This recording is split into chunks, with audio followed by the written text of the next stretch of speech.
Hi friends, இப்போ நான் வந்து எறா பிரியாணி செய்ய போகிறேன். அது எப்படின்னு சொல்கிறேன். கொஞ்சம் எண்ணெய் ஊற்றிக்கணும், கொஞ்சம் நெய் ஊற்றிக்கணும் ஃப்ரெண்ட்ஸ். கொஞ்சம் பட்டை, லவங்கம், ஏலக்காய் ஆஸ் யூஷுவல் பிரியாணிக்கு போகிற மாதிரி தான் யூஸ் பண்ணணும். போட்டு இது நல்லா வெடிக்கும்போது வெங்காயம் போட்டுக்கணும் ஃப்ரெண்ட்ஸ். வெங்காயம் போட்டாச்சு. வெங்காயம் போட்டு பின்னாடி பச்சை மிளகாய் போட்டிருக்கு. இஞ்சி பூண்டு யூஸ் பண்ணல. தக்காளி போட்டிருக்கு ஃப்ரெண்ட்ஸ். எறா போட்ட பின்னாடி தான் நம்ம இஞ்சி பூண்டு போடணும்.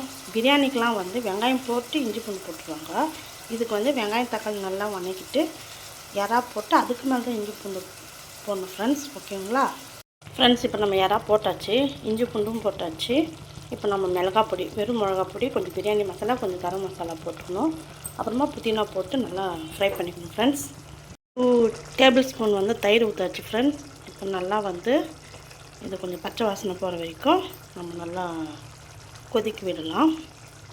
இப்போ நம்ம தண்ணி ஊற்றியாச்சு. ஏன்னா இறாலே வந்து கொஞ்சம் தண்ணி விட்டுருக்கு. அதோடு சேர்த்து எவ்வளோ அரிசி நம்ம வந்தவங்களோ 3 கிளாஸ் நான் புல்லட் அரிசி தான் ஃப்ரெண்ட்ஸ் எடுத்திருக்கேன். அதுக்கு தேவையான தண்ணியை ஊற்றியாச்சு. இது நல்லா கொதி வரட்டும் ஃப்ரெண்ட்ஸ். இப்போ நம்ம அரிசி கொதிச்சு தண்ணி கொதிச்சு அரிசியும் போட்டாச்சு.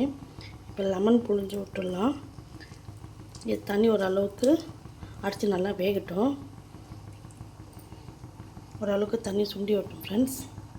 எறா பிரியாணி ரெடி ஆகிடுச்சிங்க ஃப்ரெண்ட்ஸ். பார்த்தீங்களா எவ்வளோ சூப்பராக வந்திருக்கு. உண்மையாக சொல்கிறேன், நான் ஃபஸ்ட் டைம் தான் ஃப்ரெண்ட்ஸ் செய்கிறேன். இதுக்கு முன்னே நான் செஞ்சதே இல்லை.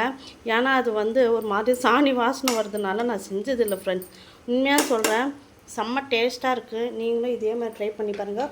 உண்மையாக சொல்கிறேன், ரொம்ப குயிக்காக முடியுது ஃப்ரெண்ட்ஸ். எறா பிரியாணி வந்து ரொம்ப குயிக்காக முடியுது. 1/2 மணி நேரத்துலேயே செஞ்சிடலாம் ஃப்ரெண்ட்ஸ். ஏன்னா கெஸ்ட் வந்தாங்கன்னா சீக்கிரமாக செஞ்சிடலாம்.